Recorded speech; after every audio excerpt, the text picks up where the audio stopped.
আজকে বাংলাদেশ সরকারকে বলবো, বহুত বুক ভরা আশা নিয়ে মানুষ আপনাকে ক্ষমতায় বসিয়েছে, কিন্তু খবরদার, যিনি মানুষের সাথে জনগণের সাথে প্রতারণা করেন, তামাশা করেন, তার বাংলাদেশের মানুষ 47 রক্ত দিয়েছে, 71 রক্ত দিয়েছে, বারবার রক্ত দিয়েছে, 24 রক্ত দিয়েছে, প্রয়োজন আবার রক্ত দিয়ে আপনার সমস্ত ধ্বংসাত্মক কার্যক্রম থেকে মানুষ ফিরিয়ে দিবে ইনশাআল্লাহ।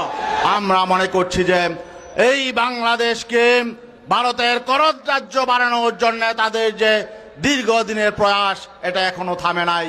জুলাই অভ্যুত্থান থেকে ভারত কোনো শিক্ষা নেয় নাই।